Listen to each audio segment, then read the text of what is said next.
So you guys might ask, why am I dressed like this? I guess the short answer is that there is an event going on today. Some light, that should do.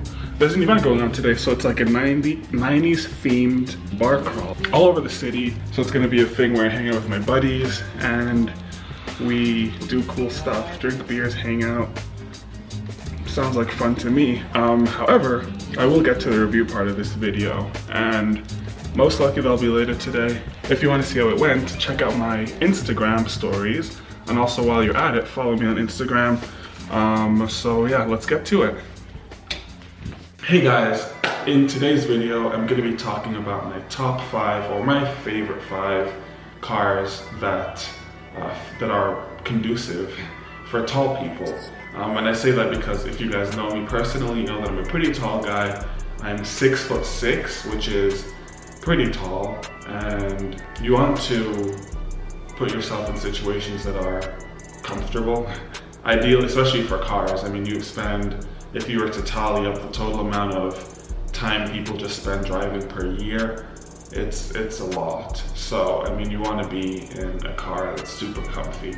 Again, this is something that I plan to do, actually getting my hands on the vehicles and being able to test them and take them out to a track maybe, or at least just take them out on the street, have a GoPro strapped to my hat and just like review the car while being in it.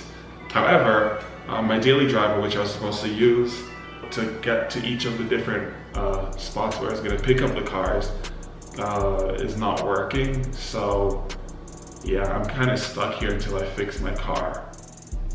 So car number 1, we're going to be talking about the 2018 370 Z Coupe, or Z Coupe, Z Coupe, whichever you like to say. I like saying coupe because it sounds edgy, because it comes from, as we may know, I'm not sure if you guys do, but it comes from the French word cut, meaning, so literally the car is like chopped into 2 sections, which sort of makes sense.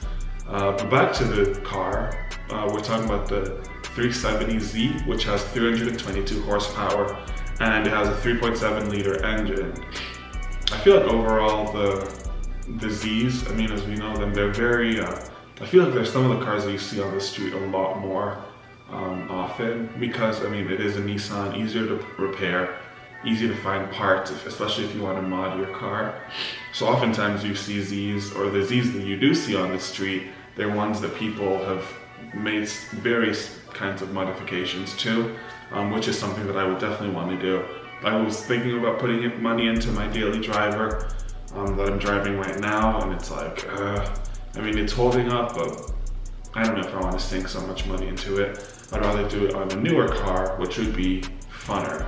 So on to car numero 2. So we're going to be talking about the Hyundai Genesis Coupe, and in this case, it is discontinued, unfortunately. I believe it stopped being produced in 2016, which I'm still confused about. I don't know if it's something they're going to bring back, fingers crossed, but at this point there's no word on that, so I'm going to go with the newest year before it got discontinued, which is the 2016. The thing I like about this car, I've actually driven one before. The cool thing is it has a stick shift option, as well as the automatic option. And for me, I'm a stick shift person all day, every day. My car that I drive right now is stick shift, and I feel like I want to see if I can keep this run going for as long as possible until there are no more cars that are made in stick shift, which I feel like we're getting closer and closer to, unfortunately. So this car has 348 horsepower. It's a V6 engine, so it's big. It's a pretty big engine. And it has a 3.8 6-cylinder engine, which, I mean, that's pretty solid. Seeing as this car has 348 horsepower, that's just like a little bit quicker, or a little bit more horsepower than the Z. But then again, you factor in a lot of things like weight and actual distribution of weight and whatnot. So I feel like in the end, I'd say they're pretty close, neck and neck. Next up, we're gonna go with the Dodge Challenger. And as we all know, Dodge, I mean, it's a very popular car in the US. Again, another car that a lot of people have. The cool thing about Dodge, especially the Challengers, is you have like 1,000,001 different engine options. Of course, more recently, We have the Demon that's 810 horsepower. I don't even know what you would use all that power for, but I mean, just the fact that you have the option, if you really wanted to get into it, you could, of course, mod it up as well, and or you can do an engine swap or whatever else you want to do. And I mean, for me, if I were to get a Dodge, I definitely want to do some stuff to it for sure. So for this car, it has 375 horsepower, which, if we're comparing it to the other vehicles, is actually the highest one. So of course, it's the most powerful car. It has a 3.8 liter engine as well. I like this car. I've actually driven one when I was in LA. If you haven't watched the video yet, go check it out. But well, not this most recent time, but last time I was in LA, I got to drive the Dodge Challenger, and I have a review video which is up in the corner, which you can check out right here. So that's my third vehicle, and on to number 4. We're going to be going with the Ford Mustang. The cool thing about this car is it's also another one that's manual. You have the option to get a stick shift car. Also, it's rear wheel drive and it has a 5 liter V8 engine, so that's a step up from the V6s that we've seen before. And I feel like just the fact that it has a V8 engine already makes it that much more appealing. And I feel like, again, there's another car that's all over the place, especially in the US. So it's a sort of car that can easily be modifiable. You can do whatever you want with it. And yeah, I mean, it's spacious. I haven't driven one yet, but I have ridden in a few. And they're super spacious, super quiet, which is definitely a big thing for me. I like having silence. I like having a car that's well insulated because I like listening to podcasts or like listening to music, but I'm not big into like blasting it super loud. I like listening to it in a very well enclosed area where you can hear all of the different sounds. Mainly because I'm a music guy, I'm a sound guy.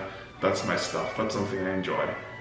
As we all know, with cars these days, they're getting a much more aggressive look to them, where like the headlights are a lot narrower. It almost looks like, if you look from it head on, it looks like an angry face, that sort of thing. And that's pretty interesting. I don't know why that's I'm guessing, if I were to guess, I'd say it's because customers like it. But I just feel like every car company these days are doing that. But I mean, I'm not complaining, it looks nice. Last but not least is number 5. And this, I feel like, is more hopeful than anything else. At least hopeful at this point in my life. This is the Nissan GTR, the 2018 Nissan GTR. Of course, we all know GTRs. They came out, I mean, they've been around for a while. And currently, I think all of them are all-wheel drive, I'm quite sure. And for this car, it comes automated. I believe it has a manual, so a stick shift as well, which is always a great option. I feel like, the first thing I'm going to look at when I'm getting a car is it stick shift? Do they have that option? If not, then that usually just like brings it down a few notches in like in my list of whether or not I would get the car. I feel like if I love everything else about the car except for the fact that it wasn't stick, I would still be a little bit on the fence about it. And I feel like the fact that most of these cars that I'm looking at have the option for stick is 2 thumbs up from me. As we all know, this car is pretty much close to 600 horsepower. It's 584, 586. Let me know which one it is in the comments. Again, as a car I've not driven, I would have loved to drive all of these cars, and I will be doing that for sure. Stay tuned for that. So that concludes this video. I hope you guys enjoyed it. I'll try to make it a bit more detailed when I actually have the cars and I'm driving them, so I can explain what it feels like while being in the vehicles. But this is definitely going to be like a part 1 of like a series I'm planning on doing. So I'll do coupes, I'll do hatchbacks, I'll probably do your more exotic vehicles, and then you have like the much lower tier vehicles, like price-wise at least. So I mean, expect many more videos of this sort. So yeah, that's it for now. If you like the video, subscribe, share it with your friends and family, and I'll catch you guys later.